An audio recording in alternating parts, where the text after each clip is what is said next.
In this video, I'll be discussing MRS BPO. Hi, I'm Consumer Protection Attorney Bill Clanton, and I've helped hundreds of people deal with debt collection harassment and inaccurate credit reporting and other consumer-related matters. MRS Associates, also known as MRS BPO, is a third-party debt collector. They're highly regulated, and they have an interesting history. They were established in 1991. They're based in Cherry Hill, New Jersey. They have a bond on file with the Texas Secretary of State, so they are a legitimate third-party debt collector. BPO also, or MRS, also buys debts. That means they purchase debts directly from banks, credit unions, consumer finance companies, commercial retailers, auto finance companies, and they also collect on delinquent student loans. They have a broad range of debts that they collect. They've been at it for quite a while. They're not a new player in the debt collection industry.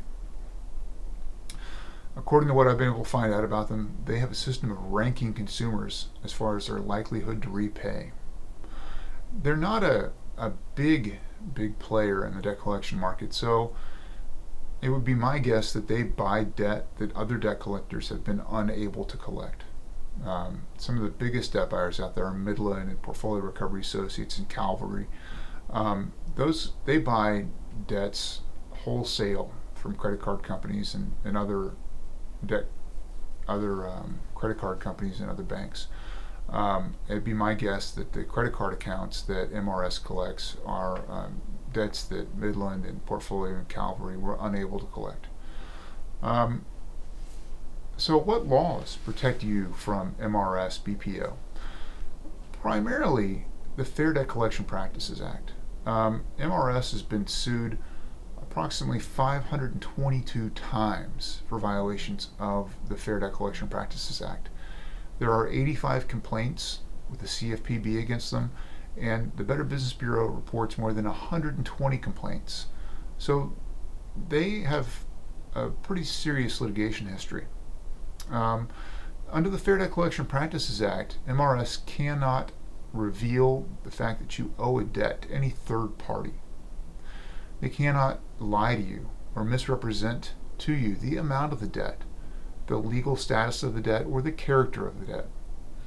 They cannot use obscenities or profanity in trying to collect the debt.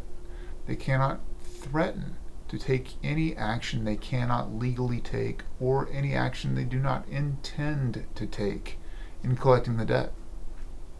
If you dispute a debt with MRS, they have to report it on your credit report as disputed. If they fail to do that, that's a violation of the FDCPA. Any misrepresentation, adding any fee or other charge that's not provided for in the original contract is a violation. There are numerous other ways they violate the FDCPA. One common way that debt collectors violate the FDCPA is in their initial communication. The FDCPA says that as part of the initial communication, or within 5 days of the initial communication, MRS has to send you a notice. That notice has to contain the amount of the debt, the name of the current creditor, and information about how you can validate and dispute the debt. If that information is misleading or inaccurate, then that's a violation of the FDCPA. Other written communications can violate the FDCPA, so it's important to keep all written communications you receive from MRS.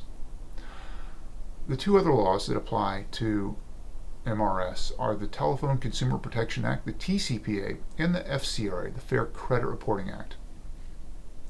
Under the TCPA, if MRS calls your cell phone with an auto dialer, they have to get your permission before they place that call. If they do not have your permission, it's a violation of the TCPA. If you revoke your permission and they continue to call, that's a violation of the TCPA.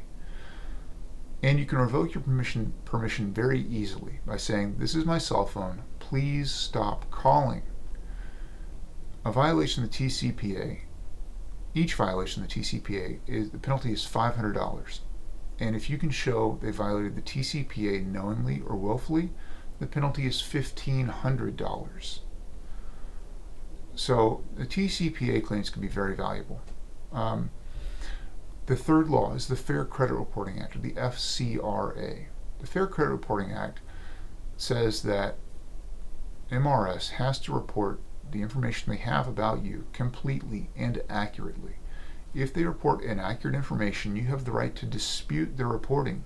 And if they fail to correct it after the dispute, they've violated the Fair Credit Reporting Act, and you can sue them for that violation. What kind of damages are the result of these types of violations? Well, if MRS is reporting inaccurate information about you, it could cause you to be turned down for a loan or to pay a higher interest rate on that loan. If that loan's a mortgage, that could be a significant amount of money that you would owe that you shouldn't have to pay because of a higher interest rate. Or sometimes it happens with a car loan. Paying a higher interest rate on a car loan can mean a significant amount of money.